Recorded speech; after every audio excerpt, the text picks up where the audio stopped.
E aí, bora mergulhar num dos processos mais incríveis e fundamentais da biologia, a reprodução sexuada.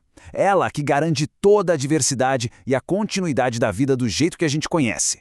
Vamos entender direitinho como isso funciona? Para a gente não se perder, olha só o nosso caminho de hoje. A gente começa com o básico. O que é a reprodução sexuada? Depois a gente passa pelo processo de fecundação, explora os dois tipos que existem, dá uma olhada no caso dos hermafroditas e no final a gente junta tudo num resumão. Vamos nessa! Beleza? Então vamos começar pelo começo, né? O que é, afinal de contas, a reprodução sexuada? E por que esse processo é tão, mas tão importante para a maioria das espécies do nosso planeta? Olha, no fundo, a ideia é até que bem simples. Pensa assim, é um processo que envolve a produção de duas células super especiais, os gametas, um feminino e um masculino. Quando eles se encontram e se unem, a informação genética dos dois é combinada para dar início a uma vida totalmente nova. Parece simples, né? Mas o resultado é a base de toda a diversidade genética que a gente vê por aí. É poderoso demais. Ok, a gente já entendeu o quê. Agora, como é que essa união, essa mágica, acontece na prática? Esse processo tem nome e o nome dele é fecundação. E aqui está o passo a passo, a receita do bolo da vida, digamos assim. Primeiro, claro, a gente precisa dos ingredientes. Os gametas são produzidos. Segundo passo, a fecundação, que é quando eles finalmente se encontram.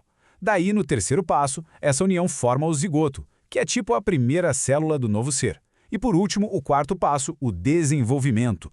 É aqui que a mágica se multiplica. O zigoto começa a se dividir por um processo chamado mitose e vai formando um organismo inteirinho.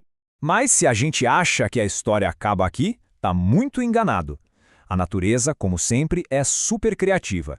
E essa união de gametas, bom, ela não acontece sempre do mesmo jeito. E isso leva a gente a pensar, né? Essa união acontece sempre do mesmo jeitinho? A resposta, como a gente vai ver agora, é um grande e sonoro não. E olha que legal, aqui a gente vê as duas grandes estratégias lado a lado. De um lado, a fecundação cruzada. Essa é a mais comum que a gente vê na maioria dos animais. Precisa de dois indivíduos diferentes. Isso é ótimo para misturar os genes, sabe? Gera mais variedade. Agora, do outro lado tem a autofecundação. É fascinante, um único indivíduo consegue fazer tudo sozinho. Uma baita estratégia para quando é difícil encontrar um parceiro, né? A grande sacada aqui é essa. Os gametas vêm de dois seres diferentes ou de um só. Peraí, autofecundação parece coisa de ficção científica, mas é super real. E ela só é possível por causa de uma característica biológica muito, muito especial. Vamos descobrir qual é? E aqui está o pulo do gato, os hermafroditas. São aqueles seres vivos que basicamente não seguem a regra de um sexo por indivíduo. Eles são incríveis porque produzem os dois tipos de gameta, o masculino e o feminino ali, no mesmo corpo. Então a ligação fica óbvia, né? Se um ser vivo consegue produzir os dois tipos de gameta, ele abre a possibilidade de se autofecundar. É uma solução biológica genial, quase um plano B da natureza para garantir que a espécie continue mesmo que o indivíduo esteja sozinho. Ufa! Quanta coisa, hein? A gente viu bastante coisa. Então, para fechar com chave de ouro, vamos recapitular os pontos mais importantes que a gente viu até aqui. Então, resumindo a nossa conversa, a base da reprodução sexuada é a união dos gametas masculino e feminino, certo? Essa união pode acontecer de duas formas principais: a fecundação cruzada, que é entre dois indivíduos, e a autofecundação, que acontece num único ser, o hermafrodita.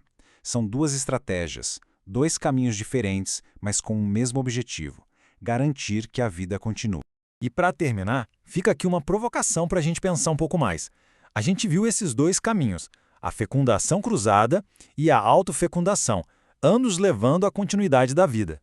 A pergunta que fica no ar é: qual será a grande vantagem evolutiva de cada uma dessas estratégias? Fica aí a reflexão. Valeu por acompanhar a gente nessa.